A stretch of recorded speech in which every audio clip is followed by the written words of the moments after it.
ابھی ہمارے خان صاحب مرشد سے اگلے درجے پہ چلے گئے ہیں، جن کو ہم ولی کہتے ہیں۔ آپ بہت سے لوگوں کو اس بات کا پتہ ہوگا کہ آج سے 6-7 سال پہلے خان صاحب جو باتیں کرنے تھے وہ آج سچ ثابت ہو رہی ہیں، اور یہ باتیں صرف اللہ تعالیٰ ان لوگوں کو صلاحیت دیتے ہیں جو اللہ کے قریب ہوتے ہیں، بے شک۔ اور یہ صلاحیت اللہ پاک نے میرے ولی میں رکھی ہے۔ آصم منیر آصم منیر مرد آباد، آصم منیر مرد آباد، آصم منیر۔ ہماری گرام کی مثالیں نہ دیتا ہوں تو اسے آپ کو ایک اسلامی شعور بھی دیا ہے، قوم کو اس نے سکھایا کہ ہم مسلمان ہیں، آپ مسلمان ہیں، پاکستان لا الہ الا اللہ محمد رسول اللہ صلی اللہ علیہ وسلم کے نام پہ بنا تھا۔ اس نے پیغام دیا کہ اسلام آپ کو کیا دیتا ہے، خودداری۔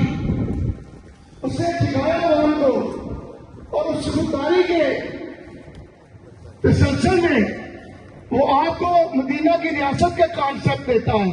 مدینہ کی ریاست کیا تھی؟ انصاف پر مبنی معاشرہ، جہاں انسانوں کے حقوق بھی دیے جائیں، جہاں انصاف ہو۔ پھر وہ علامہ اقبال کو پڑھتا ہے تو علامہ اقبال کے جو شعور کی ہے، یہودی کو کر بلند اتنا، وہ شعر پڑھتا ہے۔ پھر وہ شہین کی بات کرتا ہے، تو شہین کون ہے؟ اس نے آپ کو پاکستانی قوم کے ینگ لوگوں کو شہین کی تربیت دی۔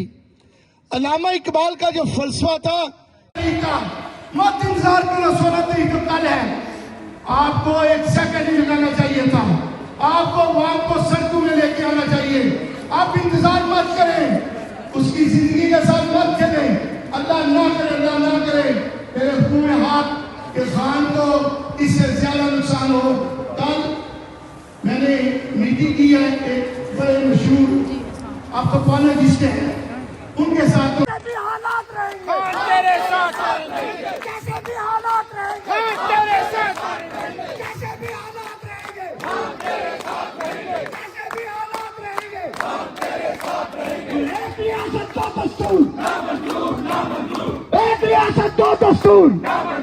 آنکھ کے بندے، آنکھ کے بندے، آنکھ کے بندے، چیخ کے بولو، آنکھ کے بندے، آنکھ کے بندے، آنکھ کے بندے، اور اس ملک کا بیٹا، اس پاکستان میں بیٹا جو ایک انٹرنیشنل ایتھلیٹ ہے، جس کے پائے کا فلانتھروپسٹ پاکستان میں پیدا نہیں ہوا، لیڈر پیدا نہیں ہوا، سیاستدان پیدا نہیں ہوا، وہ اس کے ساتھ جو ظلم کیا گیا اور اس کو جو اس کا بنیادی انسانی حق ہے کہ اس کو میڈیکل ٹریٹمنٹ ملے، اس کو ڈینائی کر کے سپریم کورٹ کا چیف جسٹس آرڈر لکھے بغیر غائب ہو جاتا ہے۔